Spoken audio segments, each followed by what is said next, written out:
வியாசர்வாடி Ganeshapuram subway அருகே பிரகாஷ் என்பவர் தனியார் கம்பெனியில் பணிபுரிந்து வருகிறார். இந்நிலையில் வீட்டிற்கு சென்றபோது சப்வே அருகே குடிபோதையில் வந்த ஆட்டோ ஓட்டுநர் ராஜன் பிரகாஷ் மீது மோதி விபத்தை ஏற்படுத்தியுள்ளார். இதில் பிரகாஷ் காலில் காயம் ஏற்பட்டு தனியார் மருத்துவமனையில் சிகிச்சை பெற்று வருகிறார். இந்நிலையில் விபத்தை ஏற்படுத்திய ராஜனிடம் போலீசார் மதுபோதை சோதனை மேற்கொண்ட போது காவல்துறைக்கு போக்கு காட்டியுள்ளார். இதையடுத்து அவருக்கு 10,000 ரூபாய் அபராதம் விதித்து ஆட்டோவை பறிமுதல் செய்தனர்.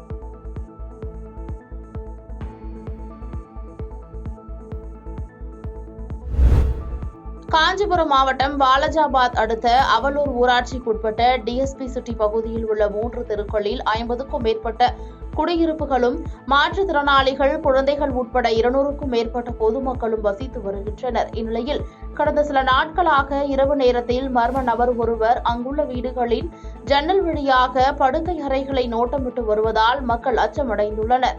கடந்த 17ஆம் தேதி இரவு ஒரு வீட்டின் பின்புறம் மர்ம நபர் ஒருவர் தலையில் தொப்பி அணிந்து ஜன்னல் வழியாக படுக்கை அறையை நோட்டமிடும் சிசிடிவி காட்சிகள் தற்போது வெளியாகி பரபரப்பை ஏற்படுத்தியுள்ளது. அதேபோல் அங்கு குடியிருப்பு பகுதியில் தெரு மின் விளக்குகள் பொருத்தப்படாமல் உள்ளதால் இரவில் குழந்தைகள் முதல் பெரியவர்கள் வரை அச்சத்தில் உள்ளனர்.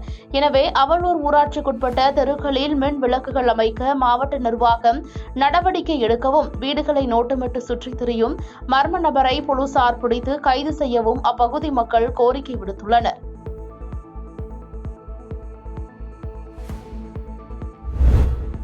ஈரோடு மாவட்டம் சத்தியமங்கலத்திலிருந்து மைசூர் செல்லும் தேசிய நெடுஞ்சாலையில் வாகன போக்குவரத்து அதிகமாக இருக்கும் நிலையில் தாளவாடியிலிருந்து சத்தியமங்கலம் தனியார் சர்க்கரை ஆலைக்கு கரும்பு பாரம் ஏற்றிச் சென்ற லாரி பண்ணாரி அருகே பழுதாகி நின்றது. அப்போது வனப்பகுதியில் இருந்து வெளியேறிய ஒற்றை யானை ஒன்று கரும்பை சாப்பிட்டது. இதை பார்த்த வாகன ஓட்டிகள் ஆங்காங்கே வாகனத்தை நிறுத்திவிட்டனர். இதையடுத்து திடீரென காட்டு யானை லாரி ஓட்டுநர்களை துரத்தியதால் யானைக்கு போக்கு காட்டி உயிர் தப்பினர். இதை பார்த்த பொதுமக்கள் தங்களது செல்போனில் படம் பிடித்துள்ளனர். இதனால் சாலையில் வாகனங்கள் அணிவகுத்து நின்றது.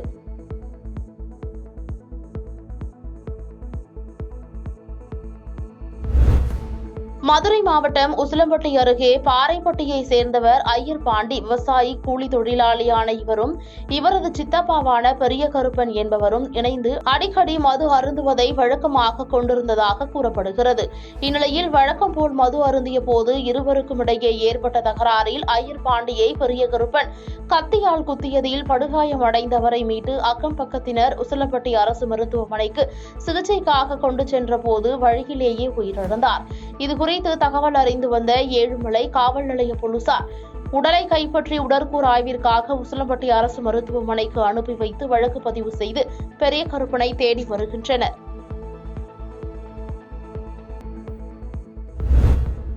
வரும் நாடாளுமன்ற தேர்தலில் திமுக மற்றும் அதிமுகவை வீழ்த்துவோம் என்று நெல்லையில் நடைபெற்ற பொதுக்கூட்டத்தில் அம்மா மக்கள் முன்னேற்றக் கழக பொதுச் செயலாளர் டிடிவி தினகரன் உரையாற்றியுள்ளார்.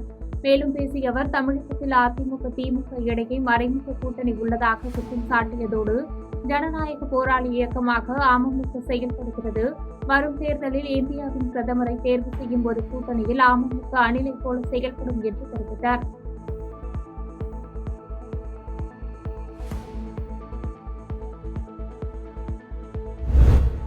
கோவை பாலசுந்தரம் சாலையில் போக்குவரத்து காவலர்கள் வாகன பரிசோதனையில் ஈடுபட்டிருந்தனர். அப்போது அவ்வழியாக வந்த ஆட்டோ ஒன்றை வழிமறித்து ஓட்டுநர் உரிமம் ஆகியவற்றை பரிசோதித்துக் கொண்டிருந்தனர். அப்போது அந்த ஆட்டோவை ஓட்டி வந்த நபர் குடிபோதையில் இருந்தது தெரிய வந்தது. இந்த நிலையில் போக்குவரத்து காவலருக்கும் ஆட்டோ ஓட்டுநருக்கும் இடையே கடும் வாக்குவாதம் ஏற்பட்டது. இதனைத் தொடர்ந்து ஆட்டோ ஓட்டுநர் காவலர்களை தரக்குறைவாக பேசிய போது ஆத்திரமடைந்த போக்குவரத்து காவலர் ஒருவர் ஆட்டோ ஓட்டுநரை தாக்கியுள்ளார். அப்போது பதிலுக்கு அந்த ஆட்டோ ஓட்டுநரும் போக்குவரத்து காவலரை தாக்கியுள்ளார். இதனையடுத்து அங்கிருந்த மற்ற போக்குவரத்து காவலர்கள் ஆட்டோ ஓட்டுநரை அடித்து அந்த பகுதியில் இருந்து அப்புறப்படுத்தினர். இந்த வீடியோ காட்சிகள் தற்போது சமூக வலைதளங்களில் வைரலாகி பரபரப்பு ஏற்படுத்தி வருகிறது.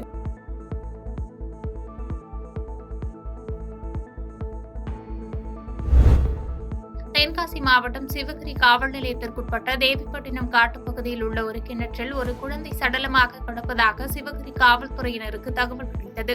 உடனடியாக அங்கு சென்ற காவல்துறையினர் வாசுதேவநல்லூர் தீயணைப்பு துறையினர் உதவியுடன் குழந்தையின் உடலை மீட்க முயற்சித்தனர். அப்போது அதனுடன் பெண் சடலம் ஒன்றை மீட்டு உடற்கூறு ஆய்வுக்காக அரசு மருத்துவமனைக்கு காவல்துறையினர் அனுப்பி தெரிவித்தனர். மேலும் இது தொடர்பாக காவல்துறை நடத்திய முதற்கட்ட விசாரணையில் தேவிப்பட்டினம் பகுதியில் வசித்து வருபவர் மாரியப்பன் என்பவரது மனைவி காளீஸ்வரிக்கும் திருமணமாகி ஒரு குழந்தையும் காளீஸ்வரி தற்போது 6 மாத கர்ப்பிணியாகவும் இருந்து வந்ததும் தெரியவந்தது. இந்த நிலையில் குடும்பத்தில் பிரச்சனை ஏற்பட்டதாக கூறப்படும் நிலையில் காளீஸ்வரி தனது 2 வயது குழந்தையை தூக்கி கொண்டு சென்று கிணற்றில் போட்டு தானும் குதித்து தற்கொலை செய்து கொண்டதாக கூறப்படுகிறது. இந்த நிலையில் காவல்துறையினர் இதுகுறித்து தீவிர விசாரணை மேற்கொண்டு வருகின்றனர்.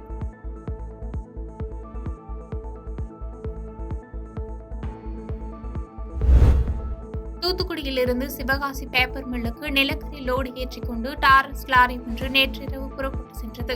லாரியை எப்போதும் வென்றான் அருகே உள்ள மஞ்சநாயக்கன்பட்டி கிராமத்தைச் சேர்ந்த கற்பக ராஜா என்பவர் ஓட்டி சென்றார். கோவில்பட்டி அருகே தெற்கு திட்டங்குளம் பகுதியில் லாரி சென்று கொண்டிருந்த போது திடீரென எதிர்பாராத விதமாக ஓட்டுநரின் கட்டுப்பாட்டை இழந்து சாலையின் நடுவே இருந்த தடுப்பு சுவரில் வேகமாக மோதி கவிழ்ந்து விபத்துக்குள்ளானது. இந்த விபத்தில் லாரியின் முன்பக்கம் துண்டாகியது. மேலும் லாரியின் டீசல் டேங்கில் தீப்பொறி ஏற்பட்டு மளமளவென தீ லாரியின் பிற பகுதிகளுக்கும் பரவியது. லாரி ஓட்டுநர் கற்பகராஜா, கிளீனர் ஆழ்வார் திருநகரியை சேர்ந்த முருகேசன் ஆகியோர் லாரியின் கண்ணாடியை உடைத்து கீழே குதித்து அதிர்ஷ்டவசமாக உயிர் தப்பினர். சம்பவ இடத்திற்கு சென்ற கோவில்பட்டி தீயணைப்பு நிலைய வீரர்கள் சுமார் 1 மணி நேரமாக போராடி தீயை கட்டுப்படுத்தினர். இருப்பினும் லாரி முற்றிலும் தீக்கு இரையானது. மேலும் இந்த தீ விபத்து சம்பவம் தொடர்பாக கோவில்பட்டி கிழக்கு காவல் நிலைய போலீசார் விசாரணை நடத்தி வருகின்றனர்.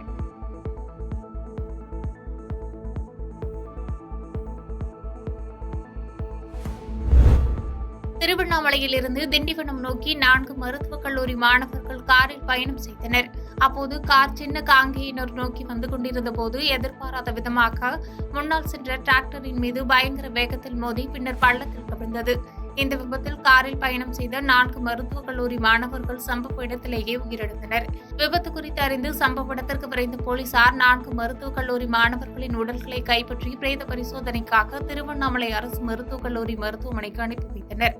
மேலும் இந்த விபத்து தொடர்பாக போலீசார் வழக்கு பதிவு செய்து உயிரிழந்த மருத்துவக் கல்லூரி மாணவர்கள் விவரத்தையும் விபத்து குறித்தும் விசாரணை நடத்தி வருகின்றனர்.